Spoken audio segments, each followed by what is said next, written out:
Katika masuala ya afya, ambapo sasa miungano mbalimbali katika sekta hiyo ya afya inafanya mkutano ama inazungumza na wanahabari wakiangalia masuala mbalimbali ikiwemo malipo yao, ikiwemo mazingira yao ya kufanyia kazi. Na sasa hivi moja kwa moja, mtazamaji, acha nikuruhusu uweze kufuatilizia tu yanayoendelea katika hoteli moja hapa Nairobi.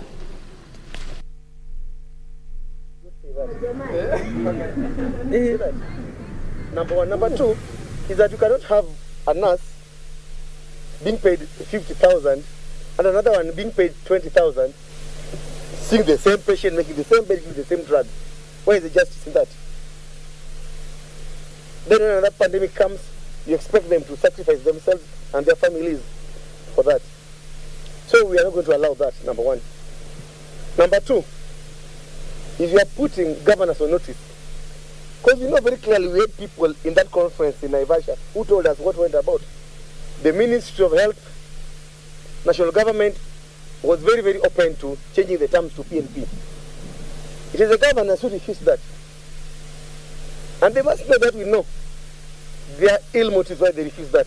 Because some of them want to employ their cronies in the name of expired contract they are hiring afresh.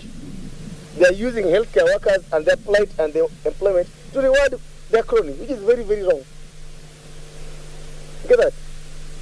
Sooner or later, as healthcare workers' unions, we might just decide to strike against the COG and the Council of Governors. Because even in the devolution, only the function was devolved, not the human resource.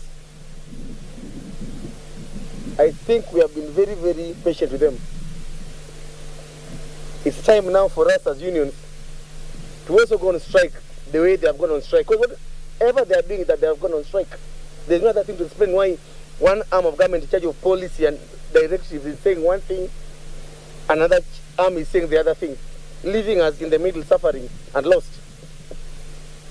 And I'd like to challenge Kenyans that on issues of our healthcare, please come out strongly and defend us. I can assure you for free that we'll give a memorandum to the ministry very soon. We'll communicate the date where all the unions in the healthcare will march to Arambe House and remind the president of his promise. We'll then again march to MOH and remind them of their promise.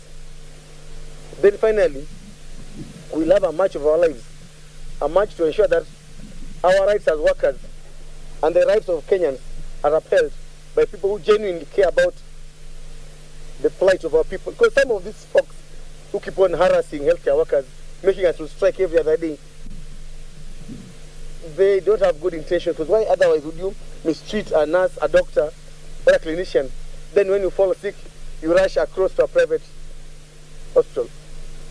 So I urge all of you, our partners in this struggle, and all the Kenyans who know how important their healthcare is, to join us in this call for fairness, to join us in this call for equity, but above all, hold your leaders accountable, right from the president to the MCA.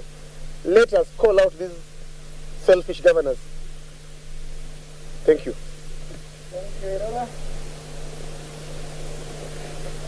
Thank you once again. My name is Ilula Arias, the General Secretary of the Union of Pharmaceutical Technologies. And we are underling as a Kenya health workers who is benefiting from acrimony in health. Who is this benefiting? Because every time we start working in harmonious, very hopeful things will change, all of a sudden